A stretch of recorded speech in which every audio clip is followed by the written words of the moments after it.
Hey everybody, Noddy here. I'm out here on this cold 15 degree Fahrenheit, it's about -9 Celsius night here in New Jersey to do a little demonstration of my Trangia gas burner. This is a burner actually made by Primus, and it's designed to go into the Trangia cook systems, or in this case a click stand, which is an alternative to the Trangia.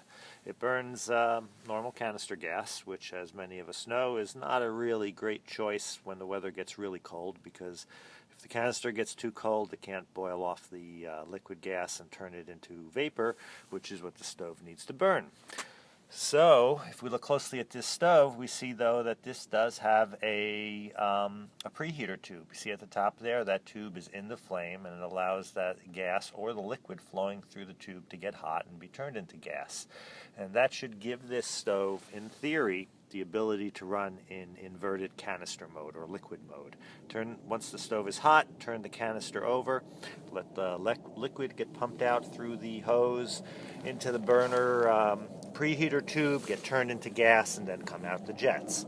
And that would be really great. So let's light it and look at what happens now.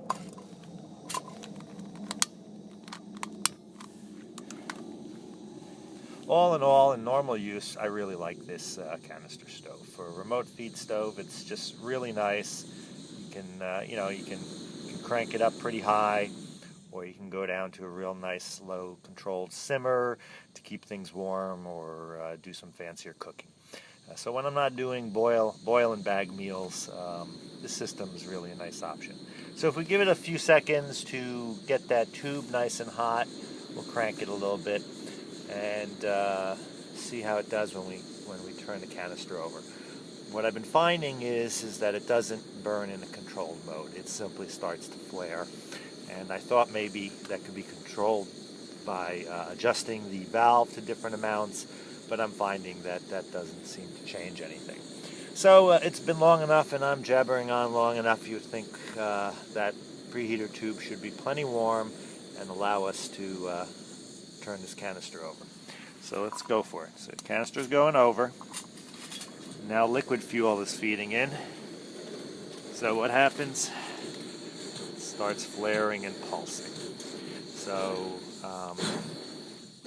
there we go. You can get really going at times. And it doesn't matter whether I close the valve a lot or open it full, it's gonna constantly resonate like this and flare. So I'm really looking to see if there's any chance, or anyone knows if there's something I can do to make this stove work in liquid fuel mode. I'm going to turn the canister back right way up, and after a couple moments it should settle down. But as you can see, the preheater tube is actually red with heat, so it's not like the preheater tube isn't getting hot enough. That is not the issue.